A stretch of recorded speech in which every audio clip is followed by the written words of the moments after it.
Welcome to the Sweet Smiles Podcast, where smiles are baked into every story.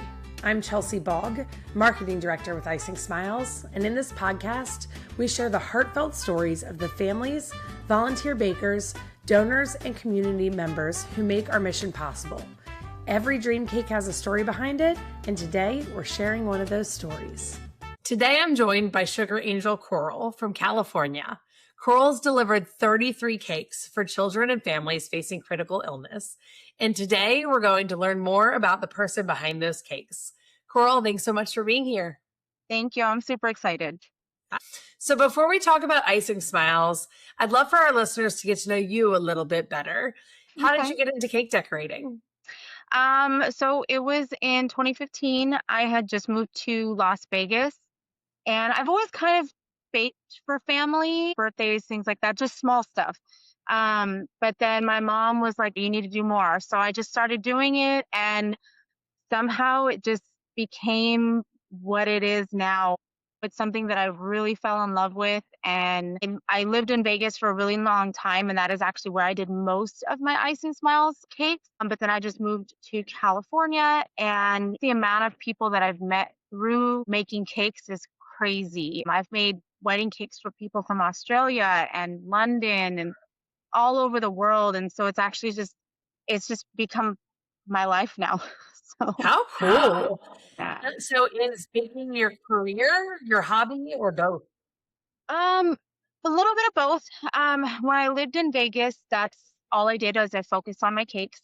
Was doing cakes for a local photo studio there, but then I was also doing cakes for a lot of the casinos and restaurants. But when I had to move back to California to be closer to family, I did have to kind of put it on the back burner a little bit, but I'm really hoping to get it going again. You know, there's a lot of bakers in Southern California. So just trying to get my foot in the door somewhere. It's definitely something I really want to focus and have that be my main career again. It's definitely hard. I've heard from other bakers when you move and you have to reset up that network, but your work's incredible. I have no doubt you'll get there. Thanks. What first drew you to cake decorating? It was just kind of dabbling in the art, or was there, an inspiration that you had? No, I mean, my son and I, we always watched the, Cupcake Wars shows and things like that. And it was something that I just started doing. I knew that I could do it. And honestly, I'm completely self-taught. I just watched a lot of YouTube, honestly, and I just pulled different techniques from others, all these videos and other people. And I get stuck on Facebook and TikTok just watching videos over and over and all these different people just doing different things a different way. And it just kind of stuck with me. So cool. It is amazing what you can learn through the technology that we have at our fingertips. Exactly. I am blessed that I was able to go to culinary school. I am formally trained, but I'll be the first to say there are so many bakers better than I am who are not formally trained. It's an art that even with or without formal training, you kind of have to have it in your soul. It kind of has to be a part of you. 100%. Teach that artistic talent. You can't just give it to anybody. It has to be in there and then nurture it. Yep. 100%. So do you have a style of cake that you like to create the most? Not a style. I definitely lean more towards doing buttercream cakes versus fondant. I'll do more fondant decorations versus fondant covered because for me, fondant, a lot of people don't eat fondant, and I can make a buttercream cake just as smooth as fondant. So why not have it taste a little bit better? But not necessarily. I love Disney. So I definitely try to stick towards Disney stuff as much as possible. So fun. I have become a Disney adult in the last handful of years, and I'm all about those Disney dream cakes. Has your decorating style changed over the years? Not really. Yes and no. I tell you, I got better. When I look at cakes from 15 and 2016, I'm like, oh, I gave that to somebody. Oh my gosh. I'm the same. Don't worry. But definitely just over the years, I've just seen different things get better. I'll have somebody that wants to recreate a cake that I did a couple years ago, and I can just see different ways that I can tweak it to look it a little bit better or a little different so that every cake is different. I don't like to do stuff exact. I like it to be personal to what that person likes or wants to do and things like that. Yeah, there's nothing like somebody telling you, "This is exactly what I want." It's beautiful when the recipient gives you that creative freedom, and my favorite, I love when somebody sends me their invitation, and they're like, "This is the Yes. theme, do whatever you want," and it's cool that you get to try out different techniques and have fun with it, but still make it for them and still make it Mhm. theirs. Mhm. Yeah, that's probably it's fun, but then it can be nerve-wracking because you're like, "Oh, do they like my vision?" But it's still probably one of the most fun cakes to do with that freedom. You're right, there's a lot of nerves on the other side of that too. So, how did you first hear about Icing Smiles? I've been trying to think about that, and I wanna say that it was through somebody might have tagged me on a Facebook post or something, and I'll never forget, I made a cake. He was a little boy, I wanna say he was about 12 years old, and it was my first ever cake, and I signed up immediately, and it just kind of blew up from there. I've met a lot of amazing children, and I mean, unfortunately, I've lost a couple, and that hits so hard. I think it was a Facebook post. I think somebody probably tagged me in something, and I went from there. The power of social media is definitely strong, It is. It and is. it's cool in the network of people in the industry, how people find out about our organization. Mhm, You touched on for a second about your first stream cake that you did. Do you remember mhm. what it looked like at all? Yes, it was. I'm gonna butcher the names. I think it's Naruto. It's an anime. I know it's anime, and it was orange and black. And his name was Jacob, and he was turning 12. And it's kind of hard because probably 2 weeks after I made the cake, he passed, and that hit me like a train because my son was only a couple years younger, and I met him and I met his parents, and I actually still have his family on social media. I still have his mom and things like that, and they tag me, every year when his birthday comes, and I just immediately start crying all over again. But I remember walking in, and you could tell he was in pain, but I made him his cake. I dropped it off. I hugged his mom, and then I just immediately got in the car and I just started crying. But it just the joy that his mom had from it made me feel okay. I'm doing something good here. So that was a lot of why I just was like, I can't give up on this, even though it was so difficult for me emotionally, because I'm a very emotional person. It was something that I knew that I could bring a lot of joy with. And that was definitely something that I knew that I couldn't stop. Wow, what a powerful first thing to create. And I think it's so neat that you've created that connection to be able to stay in touch with the family and be a part of honoring his memory and got to be there in those final days with the family that they got to see that joy is possible even in the hard days. What a special thing to get to be a part of. How did delivering that cake or truly any of your Icing Smiles cake differ to you than just fulfilling an order for a cake that somebody orders from you? Uh, you know, Not all the cakes were sad cakes. Some of them were happy cakes. I've made a couple for I made one for a little girl named Mia. She was ending her chemo. And another was celebrating a year after a heart transplant. Um, and I've made some for siblings as well. So I feel like the families, one, because they're donated, I feel like a lot of them feel more appreciative because medical bills and things like that are expensive. And if I can do something to put a smile on somebody's face, I'm going to do that. That's one thing that I definitely always held close to my heart because I wanted, I just wanted to put a smile on people's faces. As far as doing it versus an order, I feel like they're doing it for a celebration, not just a birthday. Yes, it is a birthday. A birthday is a celebration, but another year of that person being there or in that person's memory or a celebration of a new life. That's a lot different and hits home a lot more. Every event is special. A birthday, a celebration, a wedding, anything is special. But I feel like when you feel appreciated more, it makes it that much more special. Yeah. I've said it on the podcast before, but nobody can hear this enough that it's more than just the cake itself. It's more than just the medical child even. Like the effect that these cakes bring to creating joy in that moment for that child, but take the task off the mom and what she would have to plan and do. What the neighbors, the family members that get to come and celebrate. It's the center of an event and it lasts so much more than after the cake is gone. People buy the cakes and they're happy and it's exciting, but to be able to do it for somebody who deserves it more than anything, no child should have to go through these journeys that they're No. dealing with.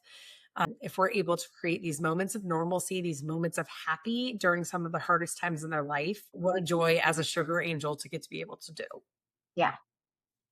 So you've now completed 33 cakes. That's an incredible number. Do you know, when did you join Icing Smiles?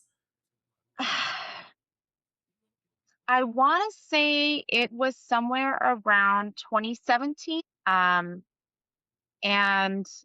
I honestly, I didn't even realize I completed that many cakes until I saw your email and I was like, whoa, I was like 33. I was like, there's no way. But then I looked back and I was just like, I did.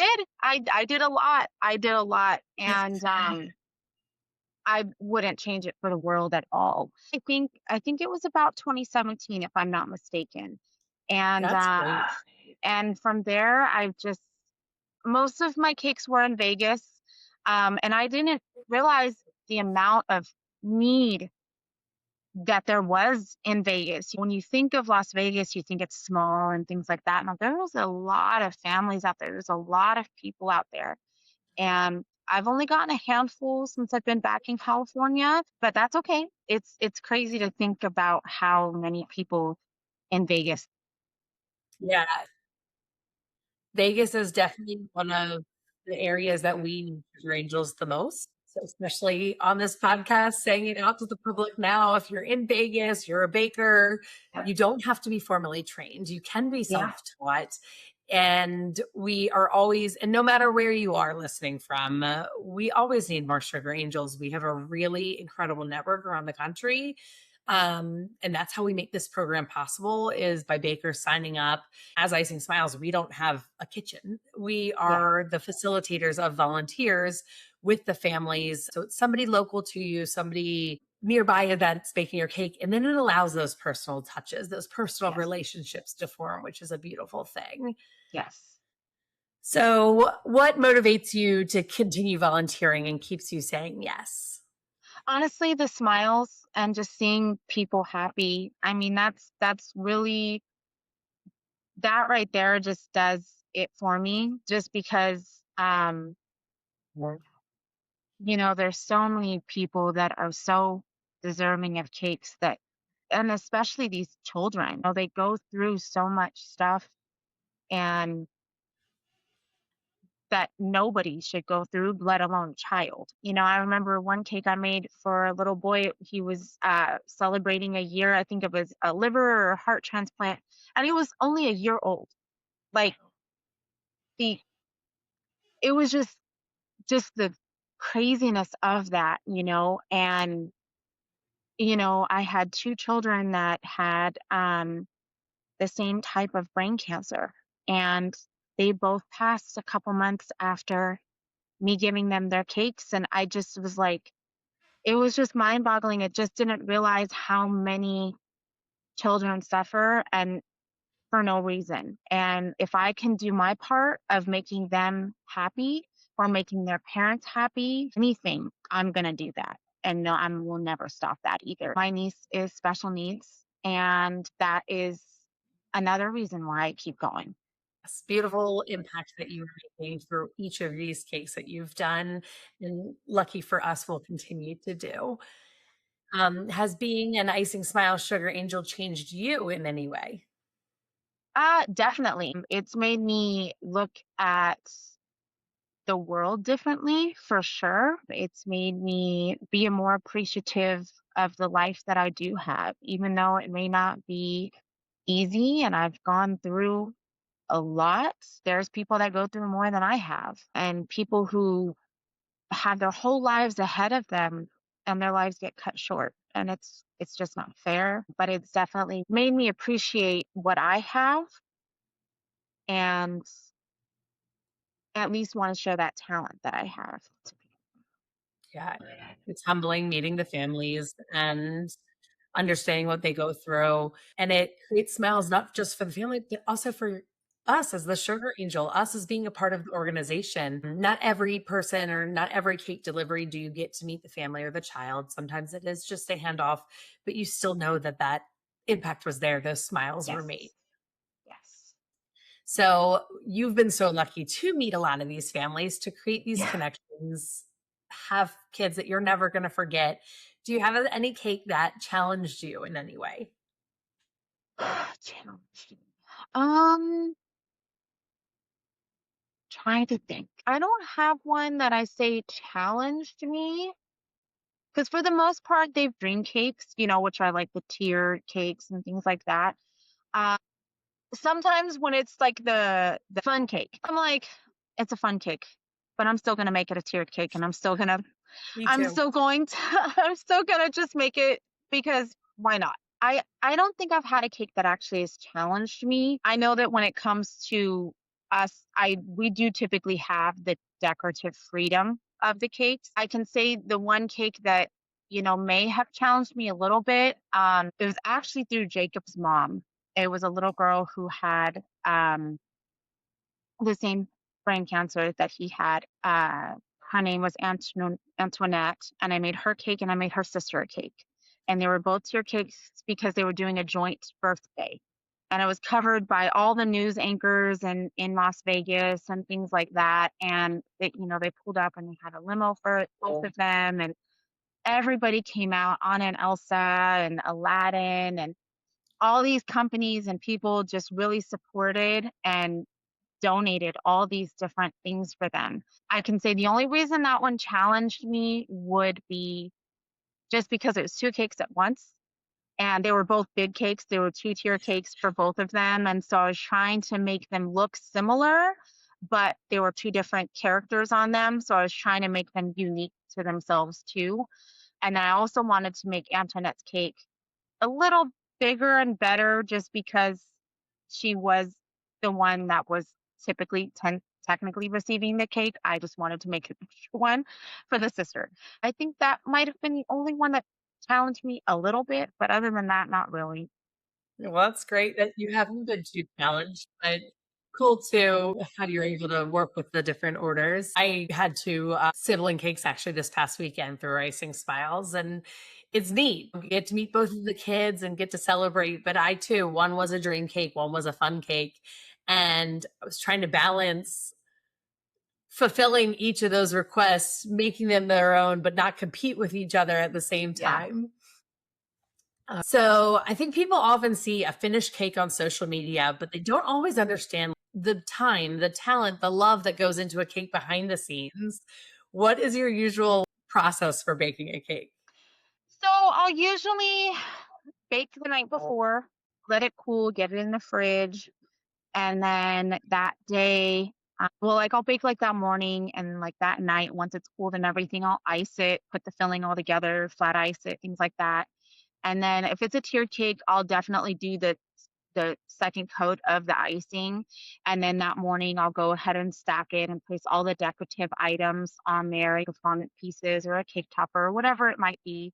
And then I keep it in the fridge until it is time to leave and deliver it, pick it up, anything like that, because the cold cake, the cakes need to stay cold, especially in the summer and that Vegas heat and the California heat. It is no joke. No, it is a cake's worst enemy for sure. So I have some fun baking theme rapid fire questions for you. No wrong answers here. So I think we already got this one, but the first one is buttercream or fondant? A buttercream. Yep. Me Yeah. too, by the way. I'm Yeah. a ice with buttercream, a couple fondant decorations are fun. Yep. What is your most requested cake theme? And this could be Icing Smiles but also just general orders. Honestly, the vintage heart cakes, they are just, I want that, I want that, I want that. Right. And then, but they're all a little different too. Some have like the ribbons on the side, some the burn away. The burn away is a really fun design to do. I did that for I make my own birthday cakes. So I did that not last year, but the year before for my birthday, where you like burn the calendar and then it reveals something underneath. Those are really fun. A lot of people like ice cream cakes, but really, really the vintage heart cakes right now. Do you have a favorite theme to create? I mean, anything Disney. I mean, really, when people, and then especially when it comes to vintage Disneyland stuff with the map, the castle, things like that, I get so excited. Princesses, Ariel is my favorite. So That's going to be my next question. any chance that I get anything mermaid or Ariel, I'm immediately like, okay, we've got this. Like, can I have freedom or do you want something specific? And then when they tell me that I can have the freedom, say no more. Yes. My family, we did Little Mermaid was our Halloween theme this year. And oh, how fun. Yeah, my 6-year-old was Ariel. My son was Sebastian the Crab. My husband, King Triton, and I was Ursula. So I'm with you on Ariel. I always wanted to do that. Unfortunately, I have one son and he's 14 and he could care less about me. So we used to match Halloween. But I always had to go Marvel. So do you have one decorating tool that you cannot live without? My angled spatula and my metal scraper from Dollar Tree. Those two things. And it's from Dollar Tree, but you guys, you get it wet with a little bit of warm water and it gets you smooth like no tomorrow. So those two items, and my turntable too. I do love my turntable. That's how I get everything done. But yeah, my angled spatula and my scraper.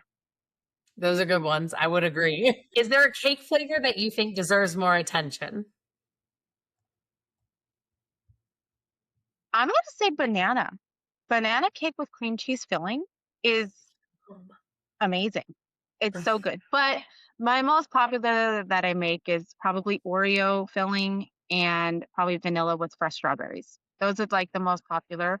But banana with cream cheese is actually very, very good. Wow, that sounds delicious. It is good. Well, those were fun. So for someone listening who loves baking, but isn't sure that they're ready to volunteer for Icing Smiles, what would you tell them? The families are appreciative of getting anything. It doesn't matter if it's cupcakes or cookies. I've made, a small personal cake with treats on the side for a family. I actually lived in Vegas and they were driving from Pahrump, which is about like an hour or so outside of Vegas. And so instead of it being a big cake, I just did a small cake that was easier to transport and then a bunch of treats on the sides, Rice Krispies, pretzels, cupcakes, things like that. And it was just easier. But the families are appreciative and you don't have to get your icing perfect smooth. The families will appreciate it. You don't have to make a huge tiered cake and be this person who's baked for years and years or gone to culinary school or anything like that. It's not, it's something that you just have to do from the heart. And if you feel like you have a talent that you can share with the world, go out and do it. I love that. It's so true. It's baking's in your soul can be a part of us. And we talked about it a little bit, but there are 2 different levels of cakes that we do. We have fun cakes and then we have dream cakes. Yes. Our dream cakes are those tiered, those sculpted, the showstoppers. Really, a child is eligible for one throughout our program. But those fun cakes are a sheet cake. They don't need to be any wow factor and things. So if somebody's more entry level, come in, be a fun cake baker for us. The demand is there. And we talked some about how when you're in Vegas, we need more bakers there. And so not everybody has been as blessed to get as many calls to action as you, but even to be registered with us, to be on our roster and to be open and willing to accept a cake, Hmm. That in and of itself is huge. And then when that call Yes. to action comes, it's 100% worth it. Yes. 100%. I can't tell you how much Icing Smiles has really brought me um, just different experiences in life with the IBIE show that's at the Las Vegas Convention Center. That's every 4 years. I've gone twice. I volunteered at the table. I've met Tracy and other people, cake mamas from the show, and the amount of people that I've met and got to experience. I would have never been able to experience the IBIE show. And that is a huge thing in Vegas. It is, I never realized how big of a show that actually was. And, you know, I went and I was able to explore and see all the different things, getting to connect with the people through Icing Smiles and people coming up to the booth and asking what it was about. That was something that people were like, "Oh, you guys like donate cakes?" And it's like, "Yes, that's what it is. We put smiles through cakes." Getting to That be part of this is neat. I've gotten to attend a couple. I haven't been to IBIE and I hope to, but there is a network of the Sugar Angels. Like, I hopefully you're on the Facebook group, but the ability for everyone to just chime in, everyone's supportive of each other. Our local outreach ambassadors, which are our volunteers that have signed up to, some are Sugar Angels, some are just kind of general volunteers, but to spread the word and the mission in their local area. And one of their new challenges is to do a Sugar Angel meetup. We want to oh, create that like network, that camaraderie in your area. And like you mentioned earlier, that there's a lot of bakers in Southern California, but it's community over competition. And especially when it comes to volunteering and giving back, like how can we support each other? We have some Sugar Angels who are really good at sculpting. And so even if you're not local to where they are, you tell them the theme, they'll sculpt something for you to mail to you to put on your Icing Smiles cake. It's yes. a really cool network that's been created. We have 14,000 Sugar Angels registered around the United Mhm. States. And it's this group that just wants to be here for each other. And you never know where those connections are going to lead you. Exactly. You don't. It's insane. So cool. Well, Yeah. girl, thank you so much for sharing your story, for the countless smiles that you've created, for the memories that you create for these families, and just for being who you are. Thank you. I really appreciate you having me. Yes, this is a lot of fun. Okay. Thank you. Thank you for listening to the Sweet Smiles Podcast, where smiles are baked into every story. If today's story inspired you, we invite you to learn more about how you can support the mission of Icing Smiles, whether that's by volunteering, donating, or simply sharing our story. You can find out more information at www.icingsmiles.org.